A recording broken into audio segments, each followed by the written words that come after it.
Okay, hope you all are doing well. First question, I did not have really any idea about the gut microbiome. I remember walking in kind of that first Monday, Wednesday of the two in-person classes of this class prior to it being moved online, and Mr. Ferguson mentioning the gut microbiome as being important, and never really heard of that. Definitely hadn't considered it important to health.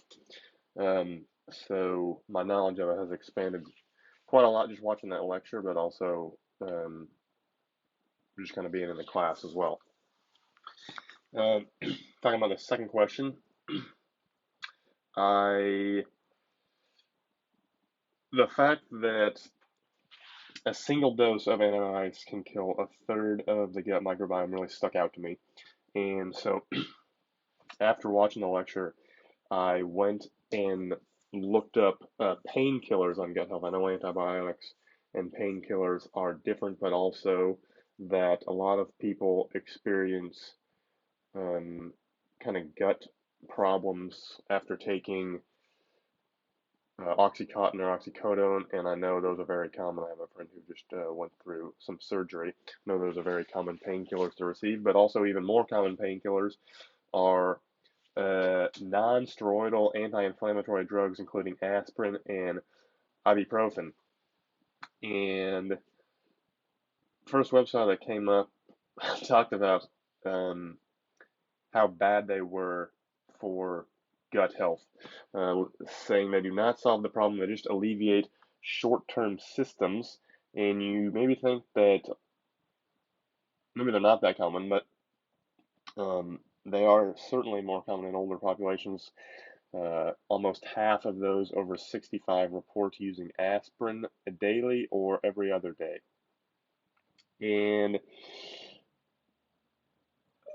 one of the reasons it jumped out to me was because it seems like there's always a solution to the symptom rather than a solution to the problem, and that perhaps one of the reasons reasons for it is people like making products. They like making money, which is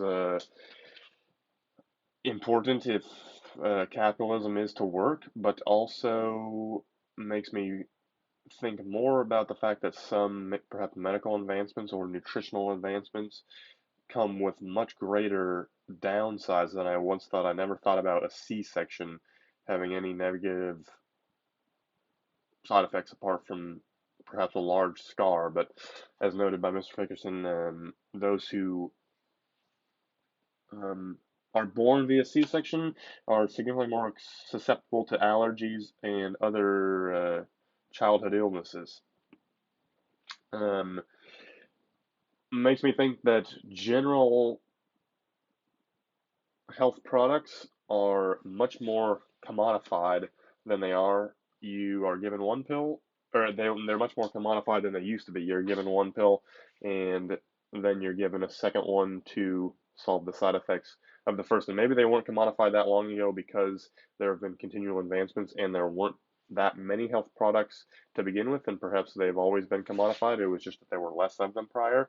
But it seems to me that the root of a lot of solutions is uh, never really fixed, and maybe gut health being a root of other causes, um, having a healthier gut microbiome across society may help alleviate a lot of these other symptoms. But I do wonder also what solutions the to the gut microbiome may be implemented. I know Mr. Ferguson touched on fecal transplants, and that one of the ways they did that is through a nasal tube that eventually ends up in your intestine or colon, I presume. And I think that that is nasty, personally. Obviously, people have their own. Not to say you shouldn't do it. That's not what I'm getting at. But just thinking about that, if somebody just came from our past, where certainly there were a lot of problems, but they saw us doing that as a solution where there are much simpler solutions, they would think us crazy. And perhaps that's a common thing that's occurred throughout human history, us looking at each other at different points in time, um, especially looking back and thinking or knowing that we did not have the greatest intentions or knowledge. But given that that's one solution and that the other solutions listed, or maybe just guidelines in order to grow a healthier gut microbiome, are eat regularly, get a pet, play in the dirt, and buy food from local and organic farmers.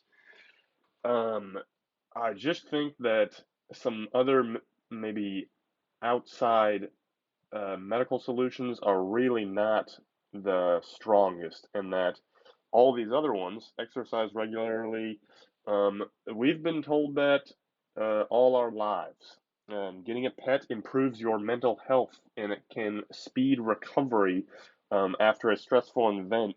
Playing in the dirt or going outside also improves, in my experience and in medical studies as well, is shown to improve mental health.